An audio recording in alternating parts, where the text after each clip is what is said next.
Good afternoon, everyone.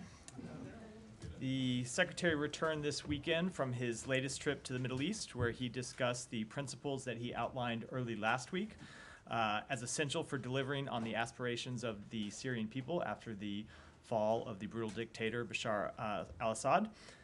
Those principles include that the transition process should be Syrian-led and Syrian-owned and produce an inclusive and representative government, that the rights of all Syrians, including women and minorities, should be respected, that humanitarian aid should be able to reach people who need it, that Syria should not be used as a base of for terrorist groups and should have peaceful relations with its neighbors, and that chemical weapons stockpiles should be secured and safely destroyed. In a joint statement, which I hope all of you saw, issued after the meeting of foreign ministers that the Secretary attended in Aqaba, Jordan on Saturday, those principles were endorsed by a number of our partners in the region, as well as a number of countries in Europe and the European Union. Over the coming days, we will continue to engage with actors on the ground in Syria about the importance of adherence to those principles, as well as with our partners in the region and around the world about what they can do to advance those principles as well. As the Secretary said on Saturday, our message to the Syrian people is this: we want them to succeed, and we are prepared to help them do so. And with that, Mary. Secretary, during the trip, also talked about direct communications with HDS. Could you say who from U.S. government talked to who at HDS, and what was the message? What kind of feedback you got? I'm not going to get into that level of detail, but we have had, I will say, more than one communication with HDS over the past week. And those communications have been largely focused around, let's call them, two buckets of issues. The first is the importance of locating and returning Austin Tice to his family. As you know, that has been a top priority for the United States government. We have a number of people engaged on trying to find Austin Tice and bring him home, and we communicated directly to HTS that anything that they could do to help us find him, we would greatly appreciate, and they committed to do that.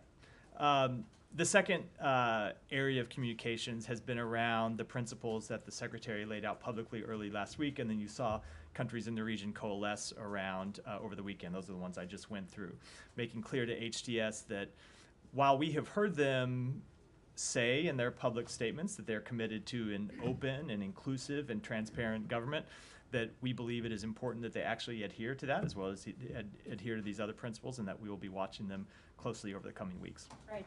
So at the moment, it sounds like a number of things are being discussed. Delisting HDS, perhaps potentially an eventual recognition. A lot of these things are somewhat on the table, not immediately. But I'm wondering, you did lay out your principles, but what is the first thing that you need to see from HDS for you to take a step with one of these? And delisting specifically because of the sanctions, it's very hard for any investment to come to Syria right now. So a few things. Number one, with respect to all of the potential steps that we could take, delisting HTS, removing some of the other sanctions on Syria, formal recognition, all of those we are going to take based on actions, not by statements. So just as a general guiding principle for all of you who are watching how the U.S. will respond, that's what we're going to base our actions on. I'm not going to get into trying to sequence which one of those could come first, or which of those principles we're going to look at to be implemented first by HTS. We think they're all important, but we're watching what they do now, and certainly making clear that they want to be inclusive in dealing with other groups inside Syria.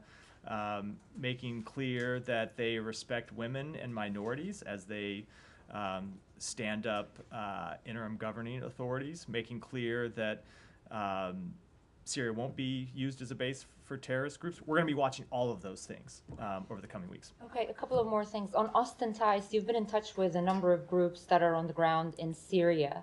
Has any U.S. government delegation been inside Syria for Ostentatice? Are there any plans for anybody to go? No U.S. government organization has been on the ground in Syria as of yet. We have been in communication with groups on the ground in Syria, and that includes not just HTS, but other groups in Syria, including the White Helmets, of course, who do a lot of important work on locating detainees, and other civil society groups about the search for Ostentatice. We feel that right now we are able to get good information. I can tell you that over the past week, there have been a number of times, and I think a lot of you know about this because I get questions from you about it sometimes. There have been leads that we have seen that we thought might lead to Ostentatice being located, and we have pursued those. None of those leads have turned out as of yet. I know at times you guys have found leads and reported on the possible location of Austin. So we are getting information about what's happening inside Syria, and we are able to pursue those leads now and able to run them down. And as it pertains to when someone from the State Department might actually be on the ground in Syria, I don't have anything to announce today, but of course, stay tuned. Okay, a couple of final things. Have you have any of the information you received from the contacts on the ground in Syria, have you received anything that would reinforce your working assumption that Ostentatice is alive? I'm just not going to get into the underlying information that we have. This has obviously been something we have been watching for some time, right? We've been trying to get him home for years. And I think it's best that I not speak to kind of our underlying assessments. As the president said, we believe he's live. We're trying to locate him. I don't have any new information. Okay. And Secretary today had a meeting with the family of Ayşenur Egi, the Turkish-American woman who was killed by Israeli military in West Bank. We understand the family has asked again for an independent U.S. criminal investigation into the killing. But we understand the Secretary made no promises. So can you talk a little bit about that meeting and why the U.S. isn't basically giving that assurance that it will look into the killing of one of its citizens? Sure. I will talk a little bit about that meeting. I'm not going to talk about it in detail because it was a private meeting with the family. The Secretary in that meeting offered, once again, his deepest condolences to the family for Ayşenur's death. It was a death that never should have happened, as he has said previously. He told them that Israel has told us in recent days that they are finalizing their investigation into the matter, and he committed to them that as soon as we learn anything about the results of that investigation, we will report it to them. And then with respect to a United States investigation, it's not a matter that the State Department can undertake or a matter that we can speak to. As you know, when it comes to that type of investigation, that would be in the remit of the Justice Department. We have an independent Justice Department for a reason inside our government, so it's ultimately something for the Justice Department to speak to. And the State Department can't speak on behalf of an independent law enforcement agency as to what they may be doing or what they might do or might not do. But just final thing, is it your opinion? I understand you cannot speak for DOJ, but would you say that it would be appropriate for the U.S. government to carry out its own investigation? So to answer that question, I would have to violate one of the principles that at least this administration has felt is pretty sacrosanct, which is the independence of law enforcement investigations and other branches of the government not trying to put themselves in the shoes and speak for or encourage action by what is, for very good reasons, an independent law enforcement agency. I just want to clarify something. You just said no U.S. government organization has been on the ground in Syria since the fall of Assad. That's strictly with respect to searching for Ostentatice, correct? So there are not. Yes, of course. There is the longstanding military personnel that's been there in that counter-ISIS mission. I wasn't speaking to that. I'm speaking to with respect to diplomatic and other personnel that might have been engaged in the search for Ostentatice or other diplomatic activities. Yeah, just to follow up on something Humera said, and then you said the French are sending a delegation to Damas, to Syria. The Brits are doing the same. Could you just give us a reason why you would not want to, at this stage, I mean, there seems obvious reasons, but I'd like to hear you say why you wouldn't be sending a direct delegation rather than the context that you've had. Let me just say two things about that. Number one, we have had the ability to date to be able to communicate with all of the relevant parties on the ground in Syria, including HTS. And the second thing is I'm not ruling out that we won't send personnel to Damascus. Stay tuned over the coming days. Why are you not ready to do so right now? I didn't say that we weren't. We haven't seen any as of yet, and we will continue to assess the situation. Are they on We the will. way? No, there's no one there. There's no one on the way. We'll continue to assess the situation, and when we decide it's appropriate to send personnel in, I'll come out and make an announcement about it. Another question related on Netanyahu on Sunday. The Israeli government approved the doubling of the population in the Golan Heights, which of course they've annexed.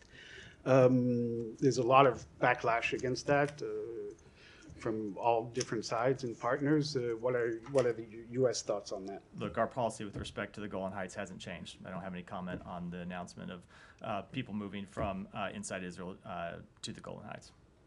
You don't think it potentially, I mean, given the timing and all of this, that it could complicate things in terms of Syria more larger? So these are not people. At this point in stage, you have everyone seems to want a piece of Syria. Right so now. these are not, everyone is involved. These are not people who are moving to the buffer zone that is covered under the 1974 disengagement agreement. And we have made quite clear our opinion about the buffer zone is that we ought to believe it ought to be upheld. Israel has said that the deployment of forces into that buffer zone is temporary. We believe that deployment ought to be temporary, and the 1974 disengagement agreement ought to be upheld. And if you look at the statement that the United States signed on to, along with our partners in the region and a number of European countries on Saturday, it called for the upholding of Syria's territorial integrity, and we stand by that position.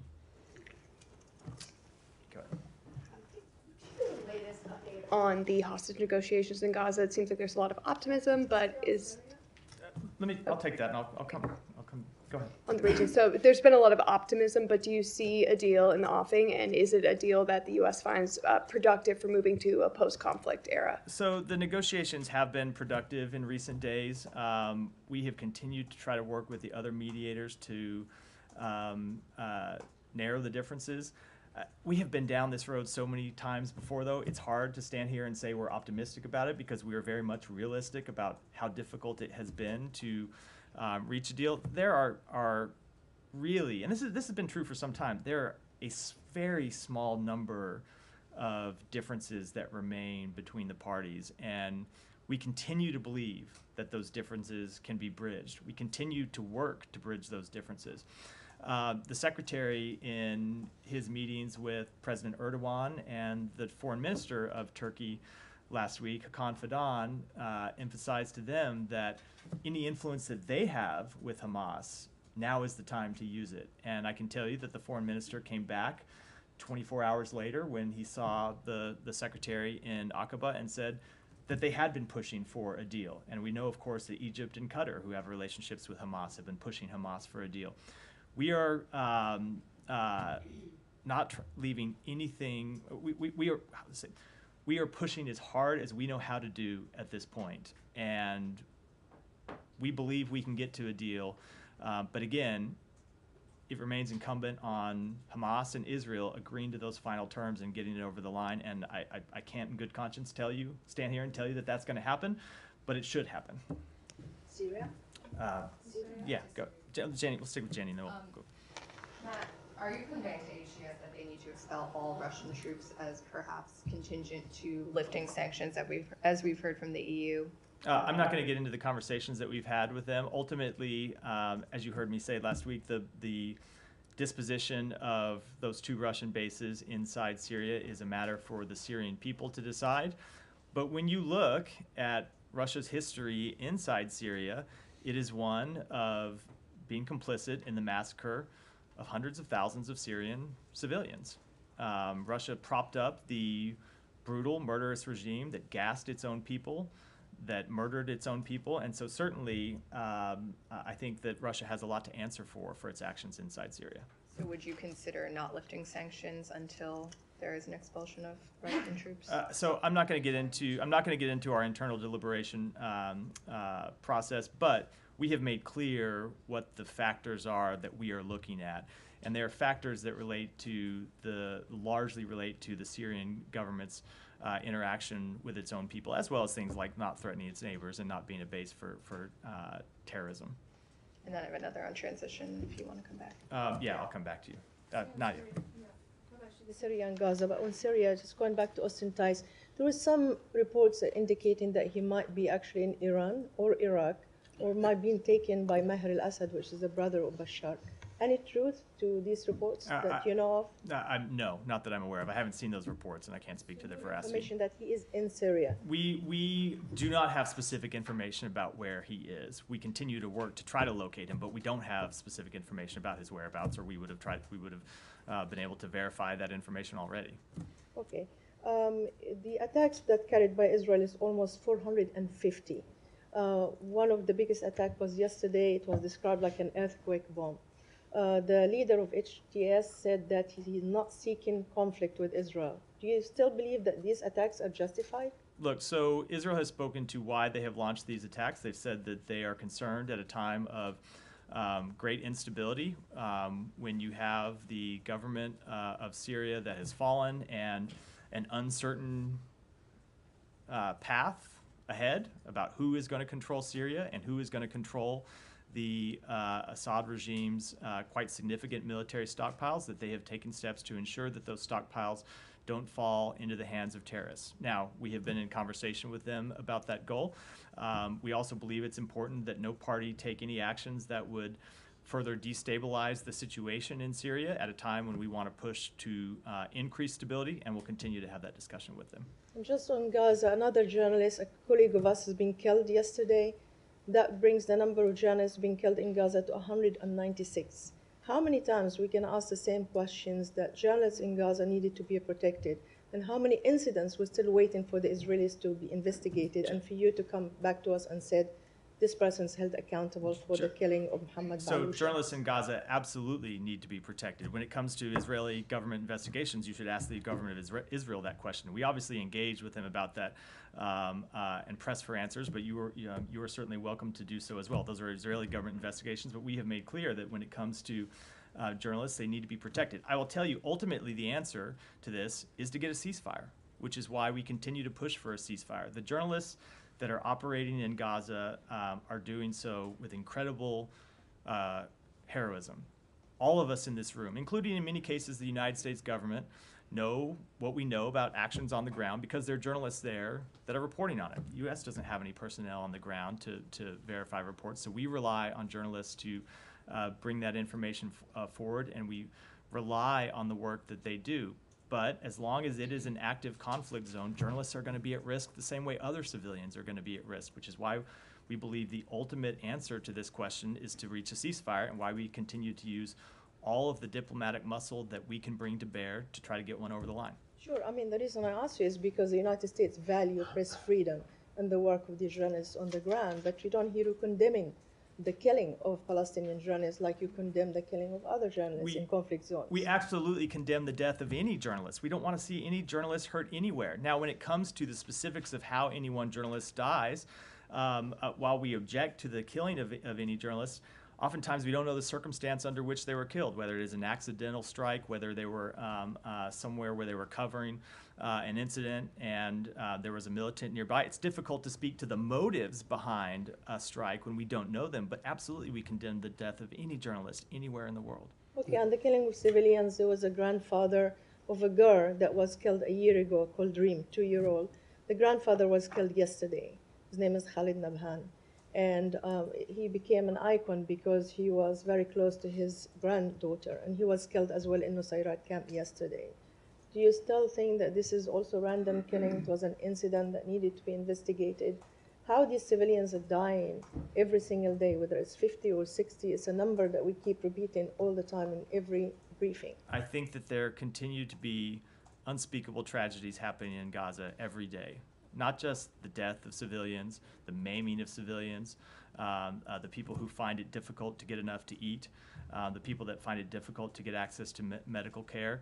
It is an ongoing tragedy, and the answer to stopping that tragedy is to reach a ceasefire, which doesn't just require acquiescence by Israel, it requires acquiescence by Hamas. And that is what has been so difficult to get over the past 7 months, well, more than that, 7 months since the president outlined the ceasefire proposal that we put on the table, but we've been pushing to get a ceasefire since long before that. There are two parties that have to agree to a ceasefire. And I know everyone always asks me questions in this briefing room about actions by the government of Israel, but there are two parties to this conflict. And they both have to agree to this ceasefire. And we will continue to push both parties to come to an agreement precisely because the tragic deaths that you laid out, quite rightfully, continue to happen and need to stop. Thank you. I'll come to just you. To follow up on the journalists. 190 journalists. That's all by accidental, you think? I can't speak to any of those incidents without having full information. But ultimately, Saeed, every one of those deaths is a tragedy, which is why we need to stop more deaths from happening, which is why we need to get a ceasefire.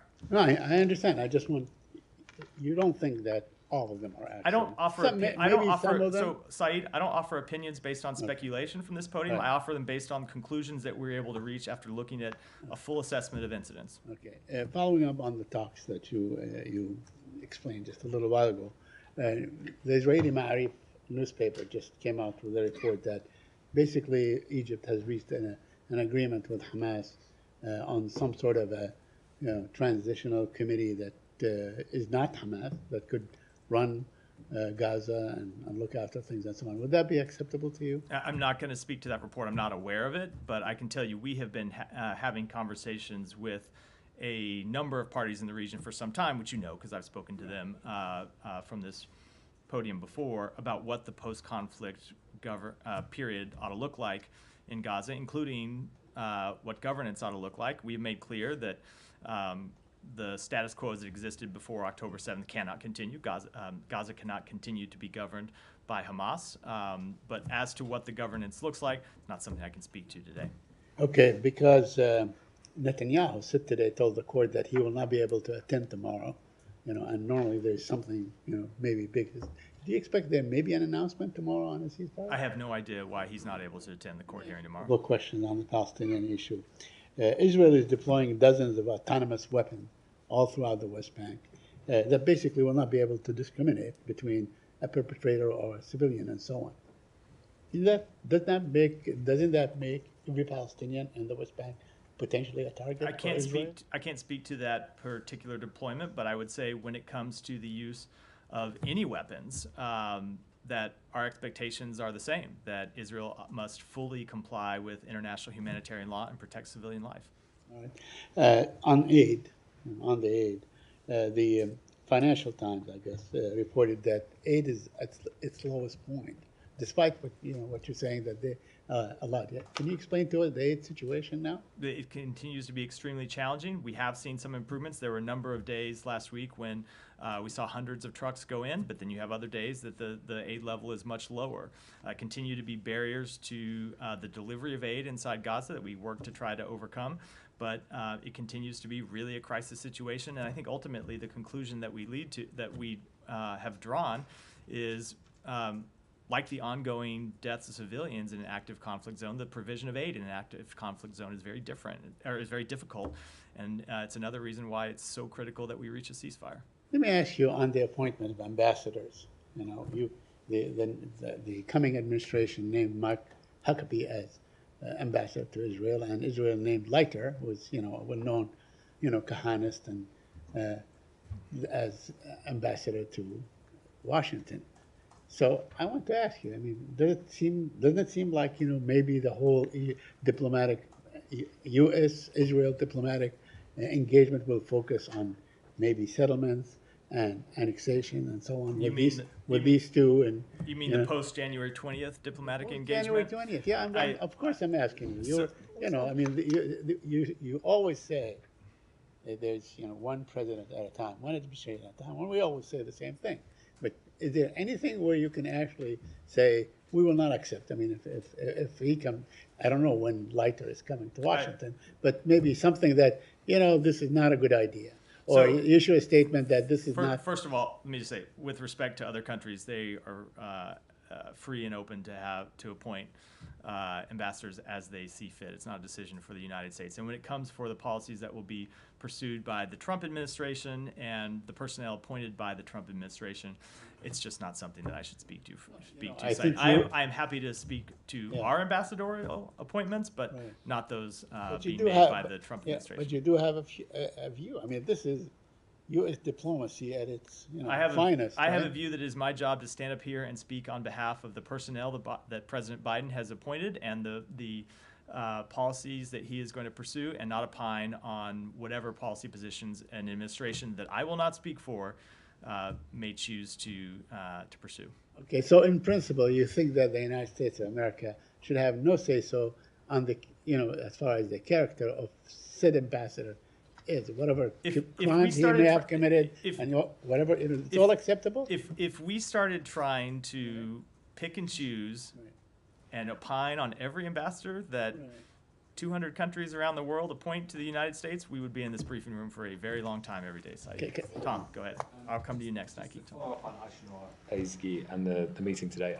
Just on a point of fact, I mean, you've set out how you can't speak for the Department of Justice and the call for a US-led investigation, but that's not all the family are asking for.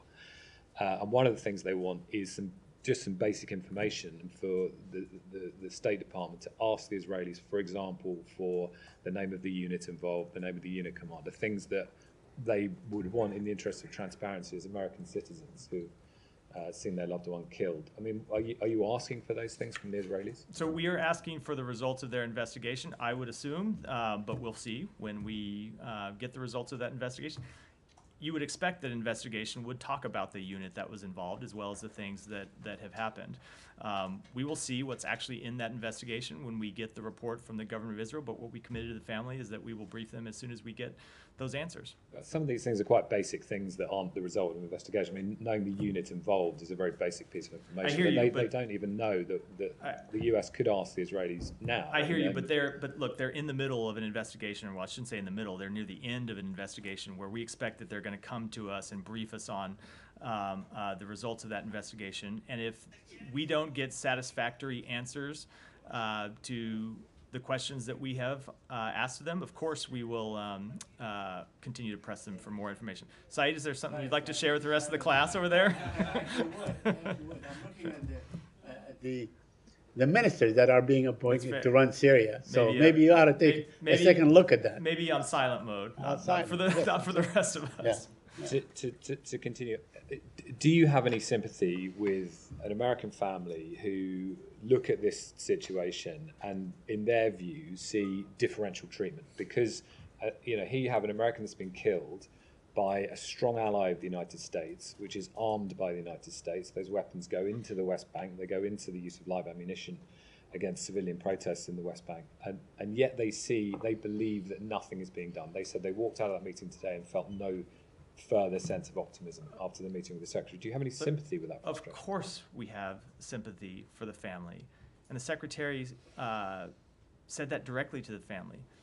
And if you heard the Secretary's public comments, not just what he said privately to the family, but you all heard his public comments after she was killed, when he made clear that her death was unacceptable, that it was an avoidable tragedy, that it was something that should not have happened and should not happen again, and that we will demand answers from the government of Israel. And we are demanding answers from the government of Israel. Now, we also respect that when there is an ongoing investigation, it's appropriate to get those answers at the end of that investigation, not in the middle. That's the same thing our law enforcement agencies and our military would do, by the way, if they were responsible for the death of a citizen of another country. They would complete an investigation and then talk about what they found when that investigation ended, not when they were in the middle of it. Now, if we don't get appropriate answers to the questions that we have put to the government of Israel when we're briefed on the outcome of that investigation, we will absolutely go back and demand more. We 100% understand why Eisenhower's family is demanding answers and is demanding accountability, and so are we. We are doing it on her behalf, and will continue to do so. And I cannot in any way imagine the tragedy that they have had to go through. And I would be every bit as angry if as they are if I were in their shoes. I guess their frustration is about, of course, what they see as the absolute injustice of her being killed by a military force while she's at a civilian protest. Not just that, but about the fact that she was an American citizen and they don't see their own government, in their view, doing enough. And I am pressure. I am in no way going to quarrel with anything that they have said, because if I were in their shoes, I would absolutely be demanding accountability, and I would be pressing my government for answers as well, and they were absolutely right to do so. And what I can tell you is that we are demanding accountability. We are pressing the government of Israel for answers, and as soon as we have those answers, as soon as that investigation is complete, we will provide them to her family. Okay, and it's just that then goes to the wider issue, which is, and again, the attorney for the family says this, we have been here so many times before, Shireen Abu Akleh, Rachel Corrie, Omar Assad, where, American citizens killed by the Israeli military, and you have said the same things. You've said we'll wait for the outcome of the investigation. In the case of Shireen Abu Akleh, in the end, you said that you've got the Israelis to change their rules of engagement. But here we see live ammunition used against a civilian protest in a village that has seen their land taken away by an illegal settlement outpost. So they say this is systematic. This is, the use of live ammunition against civilians, and it's been going for a very long time. This is your ally that you arm, and still nothing changes. And we have made clear to them the outcome was unacceptable. We have made clear to them that they need to look at their rules of engagement, and we will continue to press that with them. Nike. United Nations Special Envoy for Syria, Paphos, has called for ending the sanctions on Syria to facilitate reconstruction. Is the United States prepared to support their efforts in the United Nations Security Council? And do you have any meetings to preview? I don't have anything to preview today with respect to any of the sanctions that we, as the United States or other entities, have imposed on either the government of Syria, the former Syrian regime, or with respect to HTS as a terrorist organization. But we have made clear the principles that we want to see the transition process and a new government adhere to. And before we make any kinds of decisions about recognition or about lifting sanctions, we want to see their actions actually adhere to those principles. We want to see them take actions on behalf of the Syrian people. And we're going to make our decisions when it comes to sanctions posture, when it comes to recognition posture, when it comes to all the tools in our toolbox, based on what we see from HTS and other actors on the ground in Syria. But given some of the conditions on the ground has changed in Syria, including some of the ground conditions stipulated in the United Nations Security Council Resolution 2254 has changed. Is it fair to say the U.S. is open to lifting economic sanctions? We are going to make our decisions on economic sanctions based on the decisions by the interim authorities in Syria. If they change, if they pursue, look, let me say it this way. Our sanctions are never meant to be permanent. We always impose sanctions to try to induce changes of behavior. And if we see changes of behavior, of course, we are open to lifting our sanctions. And you've seen that in the past when when various governments have changed their behavior, and we have lifted sanctions in response to those changes in behavior. That's true in Syria as it is anywhere in the world. I have a quick one on Ukraine, if I may. Yeah. Do you have anything on the what Ukraine said that North Korean soldiers casualty in Kursk, and then what happened if those North Korean soldiers cross the border to Ukraine? Are they becoming a legitimate target? So, in our view, the North Korean soldiers who were deployed to Kursk are already legitimate targets. They entered a war, and they are, as such, combatants and are legitimate targets for the Ukrainian military. We have seen North Korean soldiers who have been killed in action on the battlefield inside Russia. And if they were to cross the border into Ukraine, that would be yet another escalation by the government of Russia, and also an escalation by the government of North Korea to send North Korean troops to prosecute a war of aggression against an independent sovereign nation inside that nation's borders. That would absolutely be an escalation by the government of North Korea. Is China responding to the U.S. ask to use their influence to curb the military cooperation between Russia and North Korea? I'm not going to get into the conversations that we have had with the government of China. Ultimately, China can speak to whether they have appropriately used that influence or not, but I would say that there is certainly more that they can do with respect to encouraging Russia not to take not just this escalatory action, but the long series of actions that they have taken. Yeah. Thank you. On Serbia, I have a question. Amnesty International said on Monday in a report that Serbian officials installed homegrown spyware on the phones of dozens of journalists and activists. How concerning is this for the U.S., which considers Serbia as a partner? So I can't speak to that report. I'm not in a position to verify it, but just speaking broadly, we have made quite clear since the outset of this administration the concerns that we have about governments that use spyware to track journalists, to track dissident groups, to track track others who legitimately oppose or report on government activities. And you have seen the United States take action to stop the use of that spyware. But as it comes to this specific report, I can't speak to it. Danny. Thank you, Matt. Excuse me. Applications of South Korea and Russia and North Korea. Due to the impeachment, South Korean President Yoon's duties have been suspended.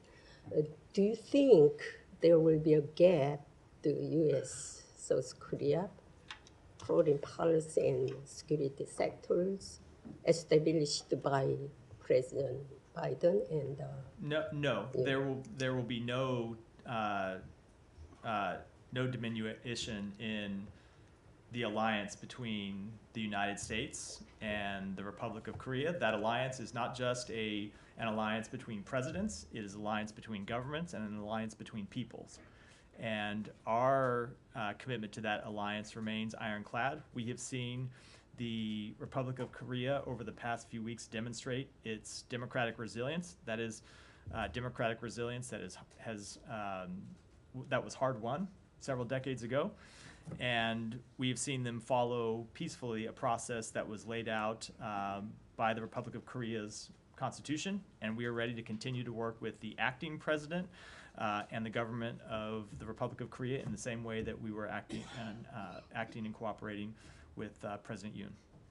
And also North Korea and Russia made military cooperation publicly. What is the United States response to North Korea and Russia's, what is Russia's actualization of military cooperation? Do you, regarding this issue, be sanctions against? So you have seen the United States just today oppose additional sanctions to disrupt military cooperation between the DPRK and Russia. We also, in the recent days, issued a foreign ministerial joint statement with the G7, and we will continue to take appropriate measures to address our concerns with that unprecedented cooperation. Thank you. Yeah, changing region very quickly. Do you have any?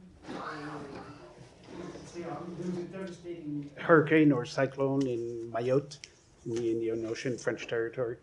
We don't know the number of casualties. It's very complicated and all that, but certainly devastating cyclone.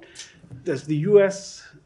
intend or have any assets that you could forward or that you're willing to forward to the region, or any contacts in particular that you might have? So I will say that, first of all, we offer our deepest condolences to those who have been affected by this deadly cyclone, and we do stand ready to offer appropriate humanitarian assistance. And as to details, I have to take it back and get that for you, Leon. Alex. Thank you, Matt. Going back to the question of North Korean soldiers in Kursk, you said that if they cross the border, that will be escalation. Can you define what you mean by escalation? What kind of reaction would that invite from you? An escalation means precisely that, Alex. It means it would be an escalation. We have already seen North Korea and Russia escalate this conflict by deploying North Korean soldiers in the first place to Russia.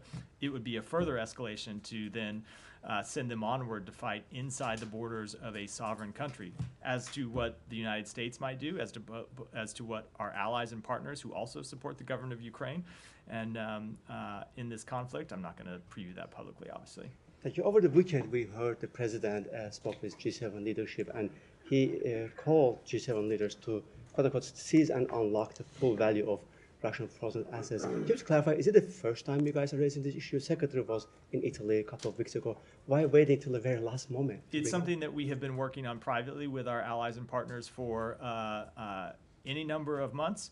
Sometimes we feel the best way to move the ball forward is to speak privately to a matter. Sometimes we feel there's added value to speaking to it publicly. I think I'll leave it at that.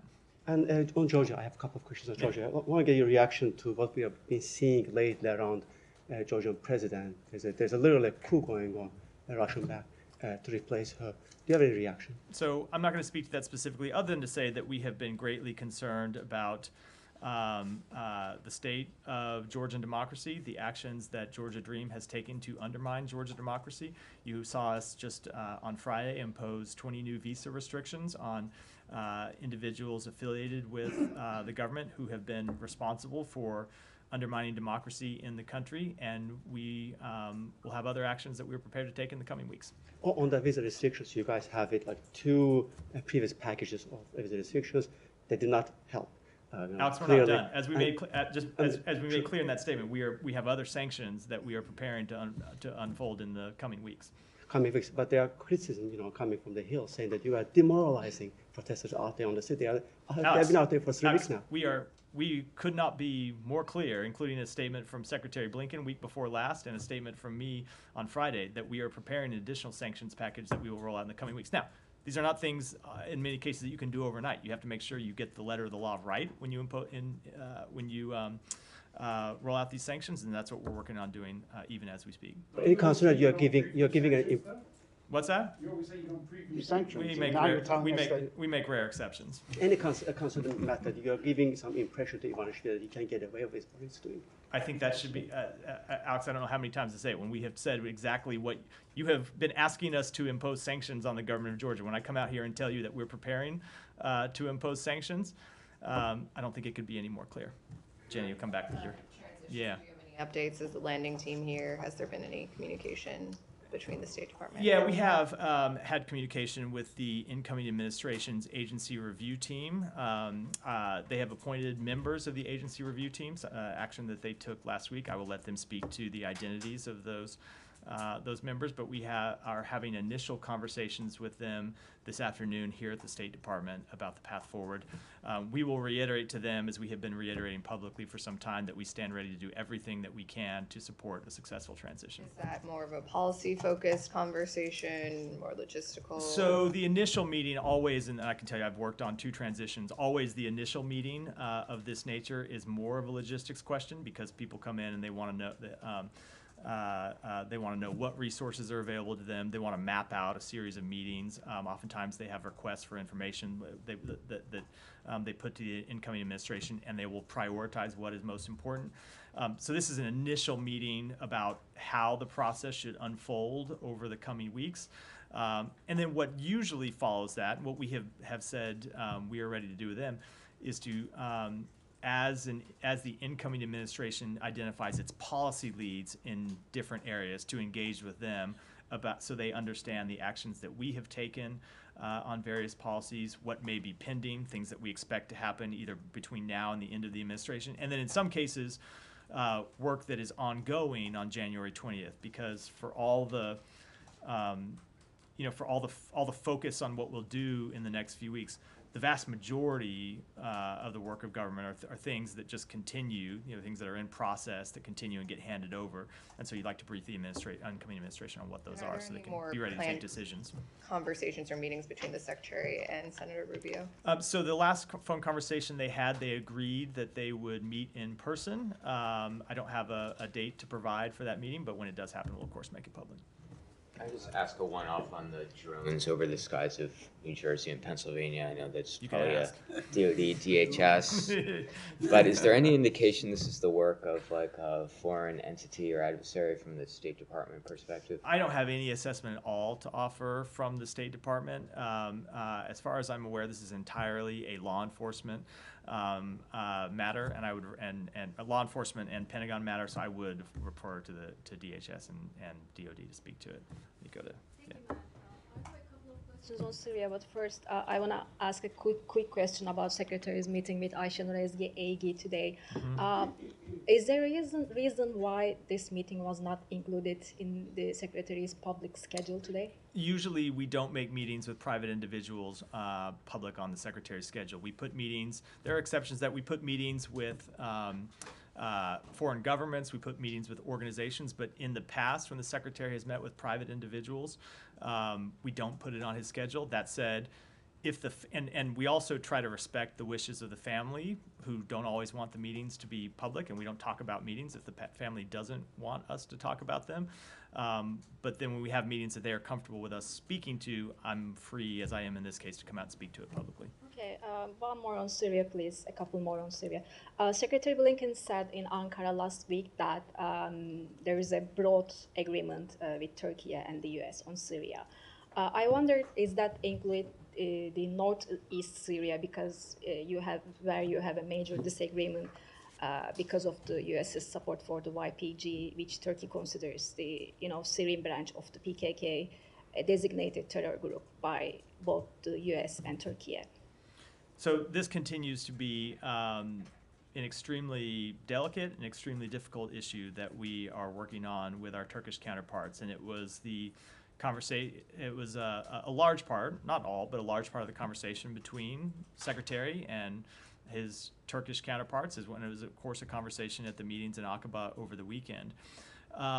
Look, we understand Turkey's legitimate right to go after a designated terrorist organization, which the United States considers a terrorist organization as well. We consider the YPG. I'm speaking with respect to the PKK.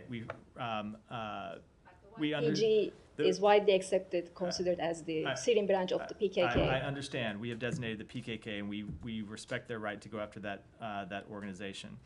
I will just say what we have made clear to all the parties that we have engaged in on this issue, that Syria is in such a fragile state right now that we don't want to see any party take an action to pursue their own unilateral interests over the broader interests of the Syrian people. That this is a time to increase stability, not to further devolve into sectarian fighting. And in addition, the SDF does incredibly important work in the counter-ISIS coalition, a coalition of which Turkey, of course, is a member. It is in the interests of the United States, it's in the interest of Turkey, it's in the interest of the Syrian people and all the countries in the region that ISIS not rear its head again, that the ISIS fighters who are being held in SDF custody not be released. And so we're going to continue to work through that. It is an extremely difficult issue, but we're going to continue to engage with our Turkish counterparts. I suspect it's something we'll be talking to them about this week. It's an important partner in the fight against ISIS or Daesh, I might say. But Turkey has been telling you that, if you want to fight ISIS, work with us instead of, using one terror group against the other. And Turkey is your NATO ally. Why don't you work with your NATO ally instead of a group that your NATO ally designates as a terror group? So we have been discussing this with our NATO ally and trying to come to the best path forward. But as I said, even considering Turkey's very legitimate national security interests at this delicate time, what we are trying to avoid is Syria devolving once again into sectarian fighting.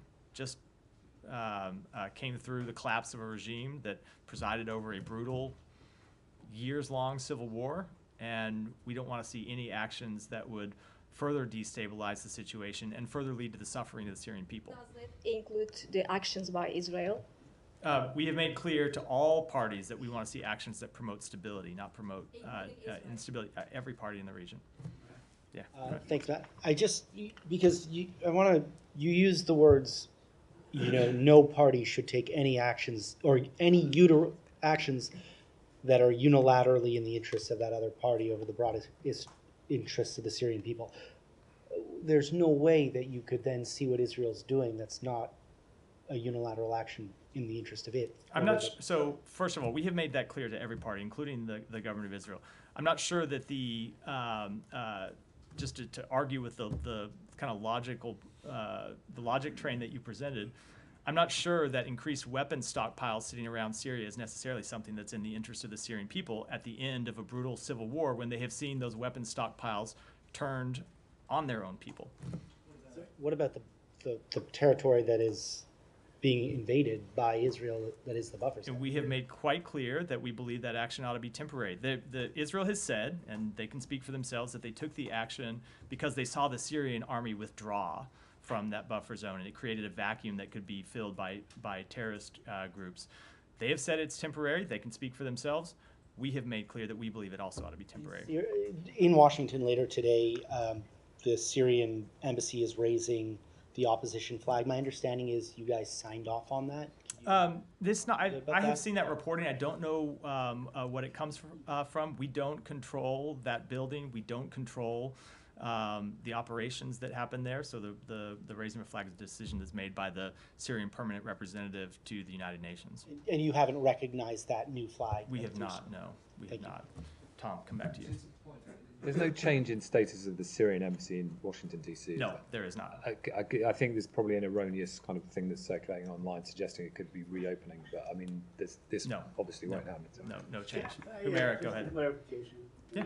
So you're saying that the destruction of Syrian arms and the Syrian army is actually in the benefit of the Syrian people? I just want to. That is not what I said. I so said what that did you say? I said this is what the way the government of Israel has explained the actions that they are taking. I was just interrogating, as I said, the logic train of Willie's question. But you said something akin to, I think that the arms and so on that were used against the Syrian people, that would be to their benefit. That's what you're saying? That's not what I said. Go ahead, Humera. Just on SDF and Turkey-backed SNA fighters, the United States brokered a ceasefire between them last week, largely focusing on Manbij. That seems to have ended today.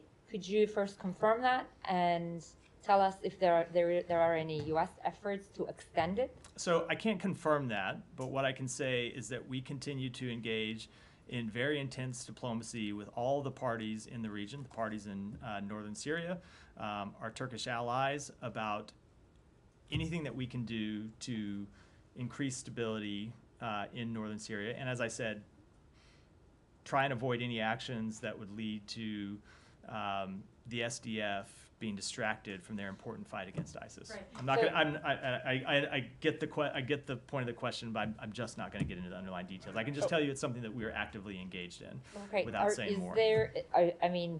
This seems to be a short-term ceasefire thing. Is the U.S. involved? Are your conversations also targeted towards achieving something more permanent between those parties there? So in the immediate term, we want to see the situation stabilize. Long term, of course, we want to see a Syrian government established that has full control of the entirety of its territory, that governs in a way that is inclusive of all the organizations, all the various ethnic groups inside Syria.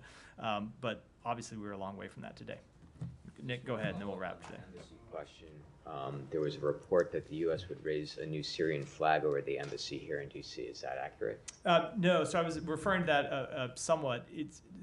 It's not an action that the United States approved. We don't have control of that facility. It's not a facility that is under our control. We don't decide what flags are raised or lowered there. That is a facility that, to my understanding, is controlled by Syria's permanent representative to the United Nations, and they make those decisions. So with that, wrap for today. Oh, yeah, go ahead. One more. Sorry, one more. Quickly, on the in Syria, the Israeli military's actions in Syria, is there any concern on the part of the U.S. that this could interfere with the search for Austin Tice or perhaps harm Austin Tice? There's some reporting now that the family has reached out to Netanyahu's office to request that they pause operations. I'm not aware of those conversations. I can't speak to any concerns that we have about it.